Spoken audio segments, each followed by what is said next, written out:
ನಾವು ಮಾತಾಡ್ತಿದ್ರೆ ಅವಳು ಹಾಗೆ ಹೊರಟೋದ್ಲಲ್ಲಮ್ಮ. ಹೆಣ್ಣು ಮಗಳಲ್ವಾ ಅಪ್ಪ, ಭಾವಿ ಗಂಡನ್ ಕಣ್ಣಲ್ಲಿ ನೋಡ್ಬೇಕು ಅಂದ್ರೆ ಅಷ್ಟು ಮಾತ್ರ ನಾಚಿಕೆ ಇರಲ್ವಾ?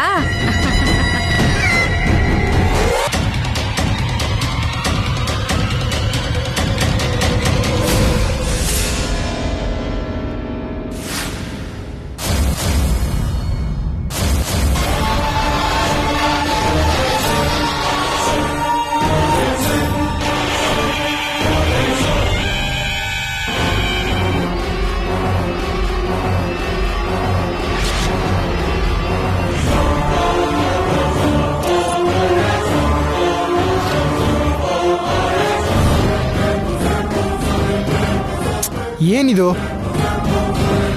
ಕಣ್ಣು ಕಾಣಿಸಲ್ವೇನೆ?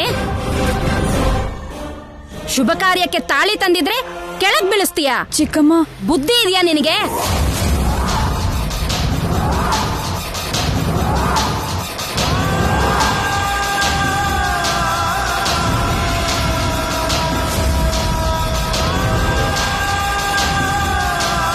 ನೋಡ್ಲಿಲ್ಲ ಚಿಕ್ಕಮ್ಮ. ಕಣ್ಣು ಎಲ್ಲೋ ಇಟ್ಕೊಂಡು ನಡೀತಾ ಇದ್ರೆ ಹೇಗೆ ಕಾಣಿಸುತ್ತೆ?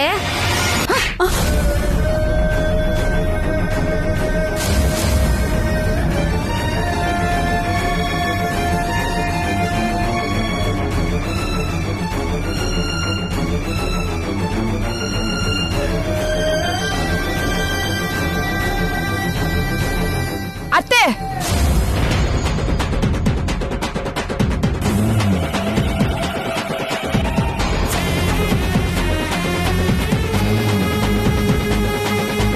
ಎಷ್ಟು ಧೈರ್ಯ ಇದ್ರೆ ನಮ್ಮ ಅತ್ತಿಗೆನ ಹೊಡಿತೀರಾ?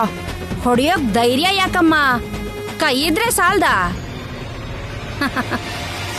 ಏಯ್ ಏಯ್, ಏನ್ ಮಾಡ್ತಾ ಇದೀಯೋ? ಬಿಡು ಬಿಡು ಬಿಡು ನನ್ನ.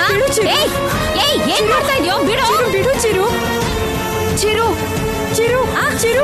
ಏಯ್ ಬಿಡು, ಹೋಗ ಆಚೆಗೆ.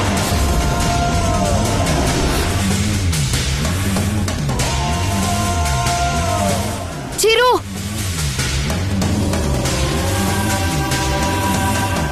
ಜಲಜಾ, ತಲೆ ಕೆಟ್ಟಿದ್ಯಾ ನಿಂಗೆ? ನಮ್ಮನೆ ಸೊಸೆನ ಹೊಡಿತ್ಯಾ? ಹೊಡಿದೆ? ನನ್ ಸೊಸೆ ಆಗೋಳ್ ಕೊರ್ಲಿಗ್ ಬೀಳ್ಬೇಕಾದ ತಾಳಿನ ನೆಲಕ್ ಬೀಳ್ಸಿದ್ರೆ ಹೊಡಿದೆ ಮುತ್ಕೊಡ್ತಾರಾ?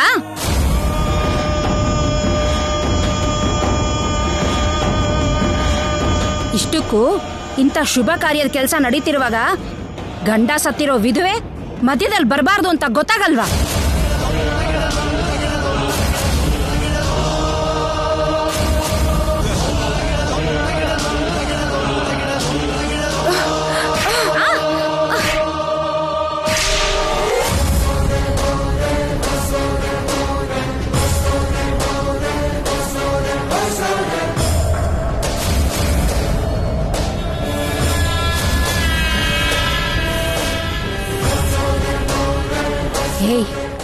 ನನಗೆ ಹೊಡಿತೀಯಾ? ನಮ್ಮ ಅತ್ತಿಗೆ ಮೇಲ್ ಕೈ ಮಾಡಿದ್ದಕ್ಕೆ ಆ ಕೈನ ಮುರಿಲಿಲ್ಲ, ಅದಕ್ಕೆ ಸಂತೋಷ ಪಡು.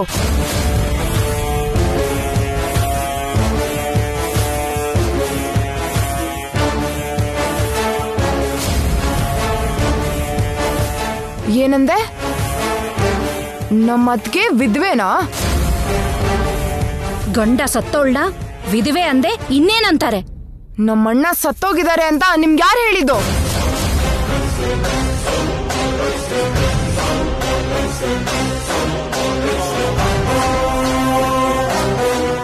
ನಮ್ಮಣ್ಣ ಬದುಕೆ ಇದ್ದಾರೆ.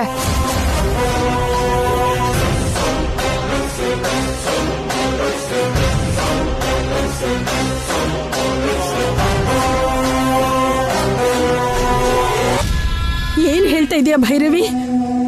ನನ್ ಮೊಮ್ಮಗ ಸತ್ತಿಲ್ವಾ? ಬದುಕಿದಾನ?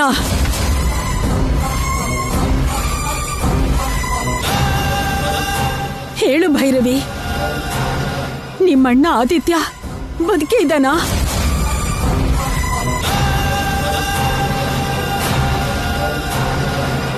ಎಲ್ಲಿದ್ದಾನೆ? ಹೇಳು, ಹೇಳಮ್ಮ.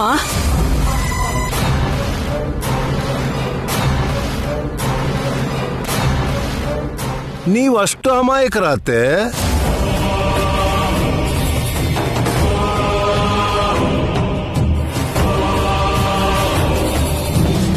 ಬದುಕಿದಾನೆ ಅಂದ್ರೆ ಜೀವಂತವಾಗಿ ಬದುಕಿದಾನೆ ಅಂತ ಅಲ್ಲ ಅತ್ತೆ, ನಮ್ಮೆಲ್ಲರ ಮನಸ್ಸಲ್ಲೂ ಬದುಕಿದಾನೆ ಅಂತ ಭೈರವಿ ಅದೇ ಉದ್ದೇಶದಿಂದ ಹೇಳಿರ್ತಾಳೆ.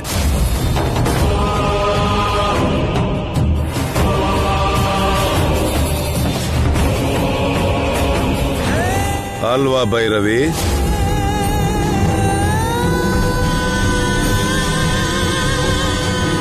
ಆದ್ರೂ ಮದುವೆ ಇಟ್ಕೊಂಡು ಈ ಪಂಚಾಯತಿ ಎಲ್ಲ ಯಾಕೆ ನಿಮ್ಗೆ? ಹೋಗಿ ಎಲ್ರು ಮಲ್ಕೊಳ್ಳಿ, ಹೋಗಿ. ಬಾರಪ್ಪ. ಭೈರವಿ,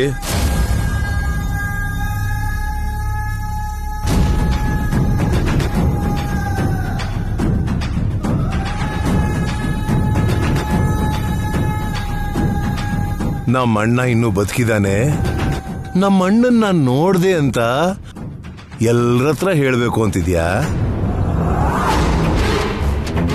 ನಿಮ್ಮ ಅಣ್ಣನ್ನ ಇಲ್ಲಿ ಜೀವಂತವಾಗಿದ್ದಾನೆ ಅಂತ ಹೇಳಿದ್ರೆ ನಿಮ್ಮ ಅಣ್ಣ ಅಲ್ಲಿ ಹೆಣವಾಗಿ ಬದಲಾಗ್ತಾನೆ.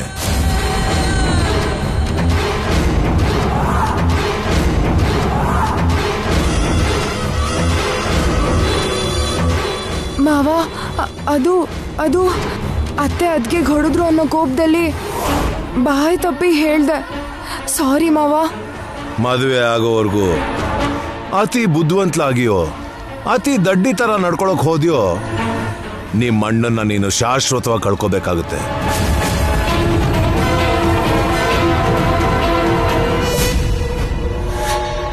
ಹೋಗು, ಒಳಗೆ ಹೋಗಿ ಮಲ್ಕೋ.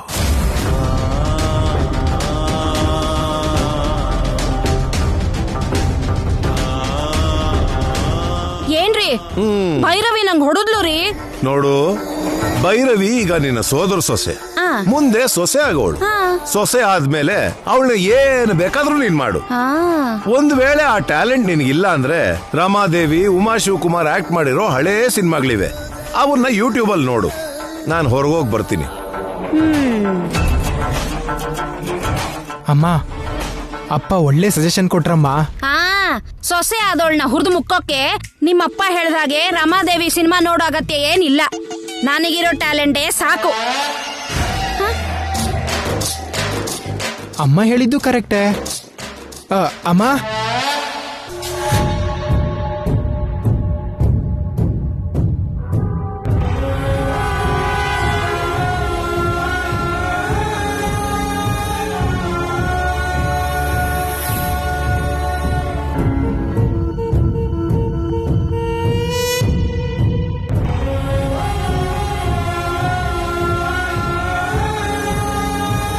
ಈಗ ನಾನು ಆ ನಾಗಮಣಿಗೋಸ್ಕರ ದೇವಸ್ಥಾನಕ್ಕೆ ಹೋಗ್ಬೇಕು. ನೀನು ದೇವಸ್ಥಾನಕ್ಕೆ ಹೋಗ್ತೀಯಾ? ಆ ದೇವಸ್ಥಾನಕ್ಕೆ ಹೋದ್ರೆ ಏನಾಗುತ್ತೆ ಅಂತ ನಿನ್ ಗೊತ್ತಿಲ್ವಾ? ಪ್ರಾಣ ಹೋಗುತ್ತೆ. ಗೊತ್ತು, ಆದ್ರೆ ಬೇರೆ ದಾರಿ ಇಲ್ಲ.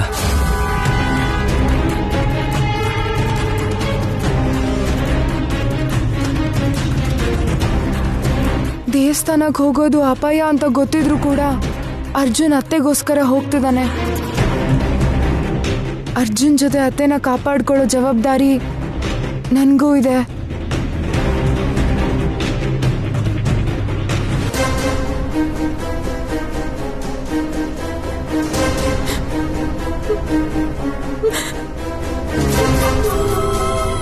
ಅದ್ಗೆ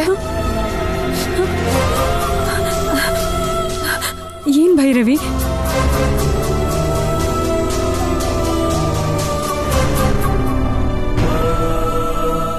ಇವತ್ತು ಅತ್ತೆ ಪ್ರಾಣ ಉಳಿಸೋದಕ್ಕೋಸ್ಕರ ನಾಗಮಣಿ ತರೋದಕ್ಕೆ ಅರ್ಜುನ್ ದೇವಸ್ಥಾನಕ್ಕೆ ಹೋಗ್ತಾ ಇದ್ದಾನೆ.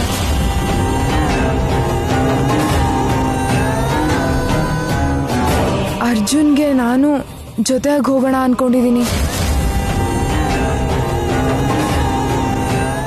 ನೀನಾ? ಹೌದು. ಅದಕ್ಕೆ ಯಾರ ಹತ್ರನೂ ಈ ವಿಷಯ ಹೇಳ್ಬೇಡಿ. ನನ್ನ ಬಗ್ಗೆ ಕೇಳಿದ್ರೆ ಏನೋ ಒಂದು ಹೇಳಿ ಮ್ಯಾನೇಜ್ ಮಾಡಿ ಪ್ಲೀಸ್. ಅಯ್ಯೋ ಭೈರವಿ, ಅರ್ಧರಾತ್ರಿಯಲ್ಲಿ ದೇವಸ್ಥಾನಕ್ಕೆ ಹೋಗ್ತಿದ್ಯಾ?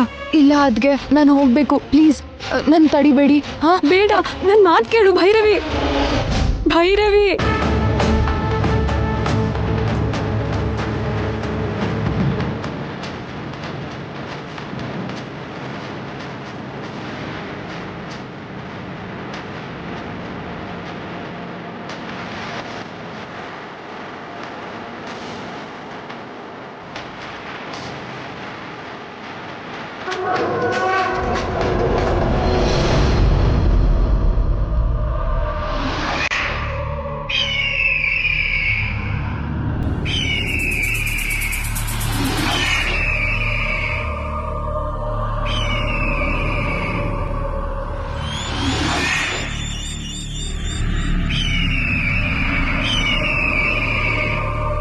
ಏನಾಯ್ತು ಗರುಡ? ಯಾಕ ಕೂಗ್ತಾ ಇದ್ಯಾ? ಇಂದು ನಿಮ್ಮ ಕನಸು ನನಸಾಗುತ್ತೆ. ಕನಸು ಅಂತ ಇದ್ಯಾ? ಕನಸಲ್ಲ, ನಿಜಾನೇ ಹೇಳ್ತಾ ಇದ್ದೀನಿ. ಏನಾ ಸತ್ಯ? ದೇವಾಲಯದಲ್ಲಿರೋ ನಾಗಮಣಿನ ತರೋದಕ್ಕೆ ಅಂತ ಆ ಅರ್ಜುನ್ ಇಂದು ದೇವಾಲಯದ ಒಳಗೆ ಹೋಗ್ತಾರೆ.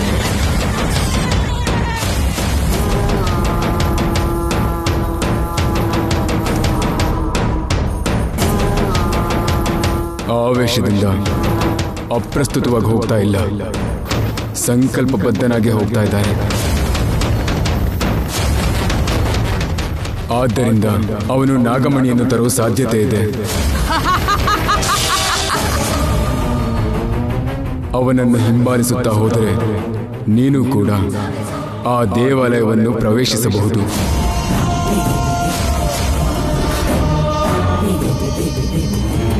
ಹಂ ಹಠ ಭಂ ಭಠ ಝೂಂ ಫಟ್.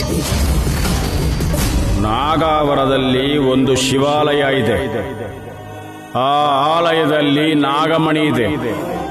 ಆ ನಾಗಮಣಿನ ತಗೊಂಡು ಬಂದು ನಿಮ್ ತಾಯಿ ತಲೆ ಮೇಲೆ ಇಡಬೇಕು.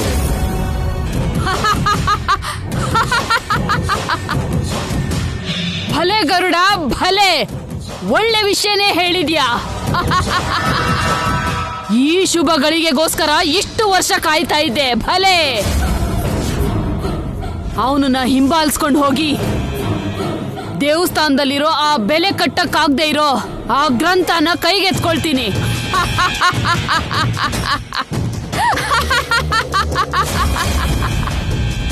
ನನ್ನ ಆಸೆನ ಈಡೇರಿಸ್ಕೊಳ್ತೀನಿ. ನಾನು ಅಂದ್ಕೊಂಡಿದ್ದೀನ ಸಾಧಿಸ್ತೀನಿ. ನಿನ್ನಂತ ದುಷ್ಟಶಕ್ತಿಗಳ ಕುತಂತ್ರ ಸಂಚು ಯಾವತ್ತಿಗೂ ಫಲಿಸಲ್ಲ. ಏಯ್, ಅತಿ ಆಸೆನ, ಅಹಂಭಾವನ ದೈವಶಕ್ತಿ ಮನ್ನಿಸಲ್ಲ, ಕ್ಷಮಿಸಲ್ಲ. ಏಯ್, ಆ ದೇವಸ್ಥಾನನ ರಕ್ಷಣೆ ಮಾಡೋ ನಿಮ್ಮಿಬ್ಬರನ್ನೇ ಬಂಧಿಸಿದ್ದೀನಿ. ಇನ್ನು ನನ್ನನ್ನು ಯಾರು ತಡೆಯೋಕ್ಕಾಗಲ್ಲ. ನಿನ್ನ ಸ್ವಾರ್ಥ ಫಲಿಸಲ್ಲ. ನಿನಗೆ ಸೋಲು ತಪ್ಪಿದ್ದಲ್ಲ. ಸೋಲ ನನಗ? ನನ್ ದೀಕ್ಷೆ, ಧ್ಯಾನ, ಆಸೆ, ಆಶಯ, ಹಠ, ಪಟ್ಟು ಹಿಡಿಯೋ ಗುಣ, ನಿರೀಕ್ಷೆ ಎಲ್ಲ ಗೆಲುವಿಗೋಸ್ಕರನೇ. ನಾನು ಅಂದ್ಕೊಂಡಿದ್ದೀನ ಸಾಧಿಸ್ತೀನಿ. ಆ ತಾಡಪತ್ರ ಗ್ರಂಥನ ಕರಗತ ಮಾಡ್ಕೊಂಡು ಈ ಪ್ರಪಂಚನೇ ಜಯಿಸೋ ಶಕ್ತಿನ ಸಂಪಾದನೆ ಮಾಡ್ತೀನಿ. ನನ್ನ ಗೆಲುವನ್ನ ನೋಡಿ ನೀವು ಅಲುಗಿ ನಲುಗಿ ಕೋಪದಿಂದ ಕುದ್ದು ಕರಗಿ ಹೋದ್ಮೇಲೆ ಆವಾಗ ನಿಮಗೆ ಅಂತ್ಯ ಕಾಣಿಸ್ತೀನಿ. ಗರುಡ ನಡಿ.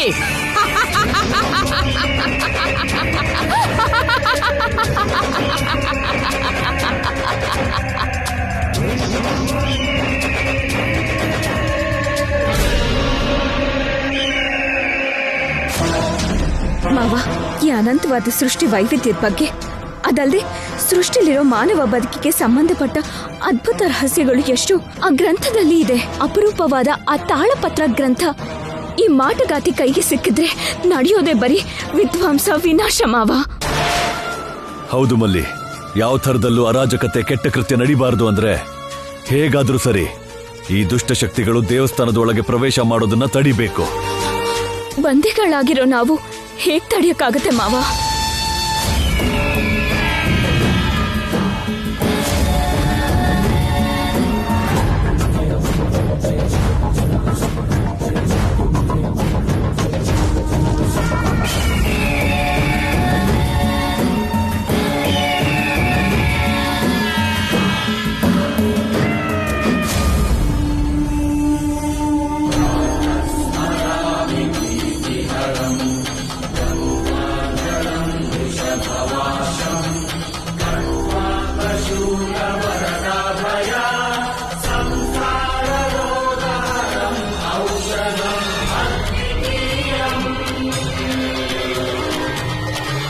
ನಾಗಾವರದಲ್ಲಿ ಒಂದು ಶಿವಾಲಯ ಇದೆ. ಆ ಆಲಯದಲ್ಲಿ ನಾಗಮಣಿ ಇದೆ. ಆ ನಾಗಮಣಿನ ತಗೊಂಡು ಬಂದು ನಿಮ್ ತಾಯಿ ತಲೆ ಮೇಲೆ ಇಡಬೇಕು.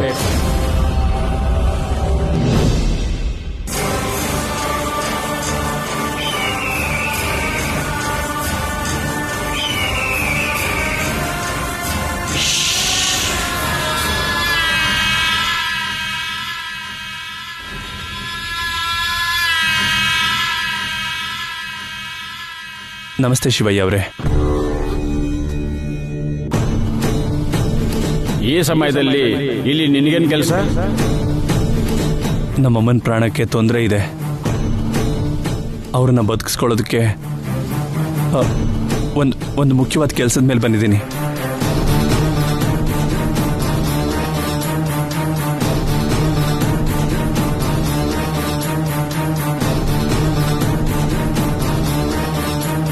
ಆದರೆ ಅದು ನಾನೊಬ್ಬನಿಂದ ಆಗೋ ಕೆಲಸ ಅಲ್ಲ. ಆ ಕೆಲಸ ನಡೆದ್ರೇನೆ ಅಲ್ಲಿ ನಮ್ಮಮ್ಮ ಬದುಕ್ತಾರೆ.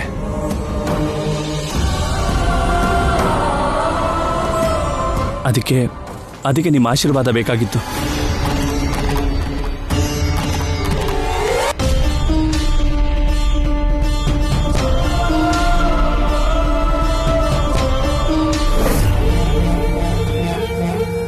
ಎದ್ದೋಳಪ್ಪ. ನೀವು ಆಶೀರ್ವಾದ ಮಾಡಿದ್ರೆ ಮಾತ್ರ ನಿಮ್ಮ ಪಾದ ಬಿಟ್ಟು ಎದ್ದೇಳ್ತೀನಿ ಶಿವಯ್ಯ. ಸರಿ, ಸಹಾಯ ಕೇಳಿ ಬಂದಿರೋದ್ರಿಂದ ನನ್ನಿಂದ ಆಗೋ ಸಹಾಯ ಮಾಡ್ತೀನಿ ಅಂತ ಅಭಯ ಕೊಡ್ತಾ ಇದ್ದೀನಿ. ಹೇಳು.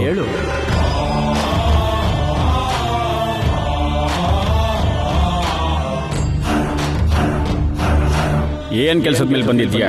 ನಾನ್ ಮಾಡ್ಬೇಕಾದ ಸಹಾಯ ಏನು? ಆ ಶಿವನ್ ದೇವಸ್ಥಾನದಲ್ಲಿರೋ ನಾಗಮಣಿಗೋಸ್ಕರ ಹೋಗ್ತಾ ಇದ್ದೀನಿ.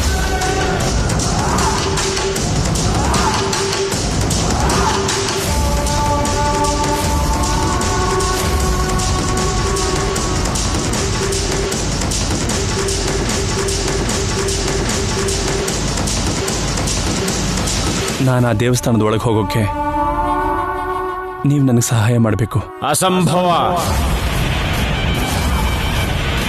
ದೇವಸ್ಥಾನದ ಒಳಗೆ ಹೋಗ್ಬೇಕು ಅನ್ನೋದು ದುಸ್ಸಾಹಸ. ಆ ನಾಗಮಣಿನ ತಗೊಂಡ್ ಬರ್ತೀನಿ ಅನ್ನೋದು ಅಸಾಧ್ಯ. ಅದು ಆಗದ ಕೆಲಸ.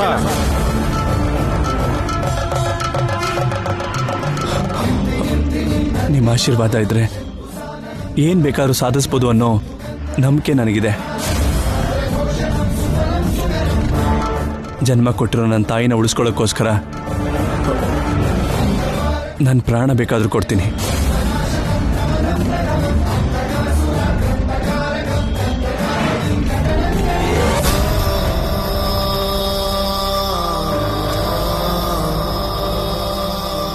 ಹೆತ್ತ ತಾಯಿ ಋಣ ತೀರಿಸೋದು ನನ್ನ ಧರ್ಮ.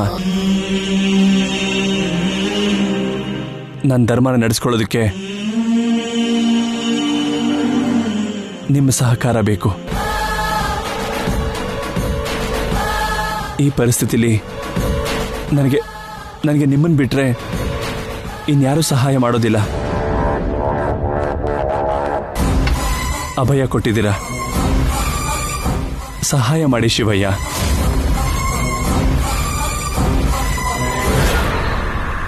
ಓಂ ನಮಃ ಶಿವಾಯ.